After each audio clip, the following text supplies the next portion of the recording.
वित्त वर्ष 2024-25 के लिए पीएफ खाते में जमा राशि पर मिलने वाला ब्याज दर 8.25% बरकरार रखने के ईपीएफओ के फैसले को केंद्र सरकार ने मंजूरी दे दी है।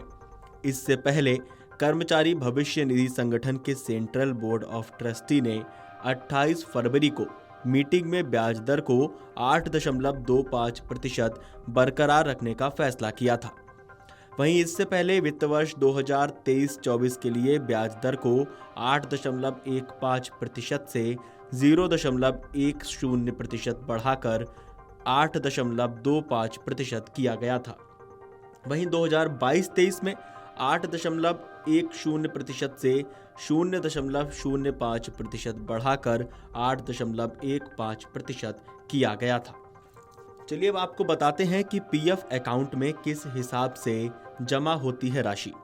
ईपीएफओ एक्ट के तहत कर्मचारी की बेसिक सैलरी, महंगाई भत्ता का 12% पीएफ अकाउंट में जाता है। वहीं कंपनी भी कर्मचारी की बेसिक सैलरी प्लस महंगाई भत्ता का 12% जमा करती है। कंपनी के 12% हिस्से में से 3.67% पीएफ अकाउंट में जाता है और बाकी 8.33% पेंशन स्कीम में जाता है। वहीं कर्मचारी के हिस्से का सारा पैसा पीएफ अकाउंट में जाता है। इससे पहले 2022 में ईपीएफओ ने 2021-22 के लिए अपने 7 करोड़ से ज़्यादा ग्राहकों के लिए ईपीएफ पर ब्याज को घटाकर 4 दशक से अधिक के निचले स्तर यानी 8.1% पर कर दिया था।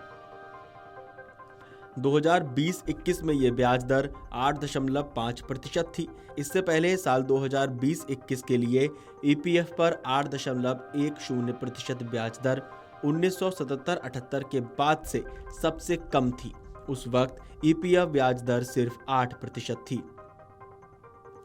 जबकि ईपीएफओ ने 2019-20 के लिए भविष्य निधि जमा पर ब्याज दर को घटाकर 7 साल के निचले स्तर यानी 8.5% कर दिया था, जो 2018-19 के लिए 8.65% था।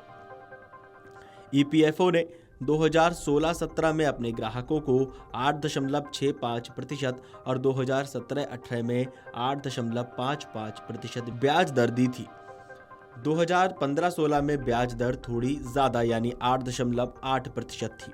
रिटायरमेंट फंड निकाय ने 2013-14 और 2014-15 में 8.75% ब्याज दिया था, जो 2012-13 के 8.5% से ज़्यादा था। साल 2011-12 में ब्याज दर 8.25% थी।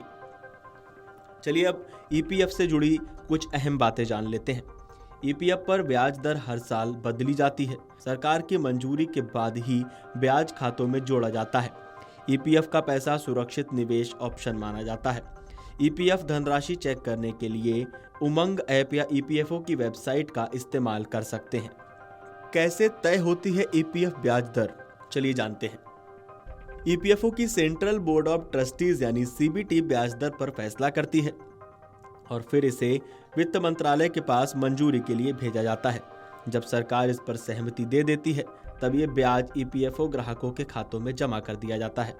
पिछले कुछ सालों में ईपीएफ ब्याज दर में गिरावट आई है, जिससे कई कर्मचारियों को रिटायरमेंट बचत पर कम रिटर्न मिला है। ईपीएफ एक दीर्घकालिक बचत विकल्प है, जहां कर्मचारियों की सैलरी का एक हिस्सा जमा होता है और कंपनी भी उसमें योगदान देती है, लेकिन ब्याज दर घटने से रिटर्न पर असर पड़ता है। सरकार के इस फैसले पर आपको क्या कहना है? ईपीएफ पर आपको क्या कहना है? हमें कमेंट करके बताएं और देश और दुनिया की तमाम बड़ी खबरें जानने के लिए देखते रहें अमर उजाला। अगर आप ये वीडियो YouTube पर देख रहे हैं तो हमारे चैनल को सब्सक्राइब कर बेल आइकन दबाएं और Facebook पर देख रहे हैं तो हमारे पेज को लाइक करें।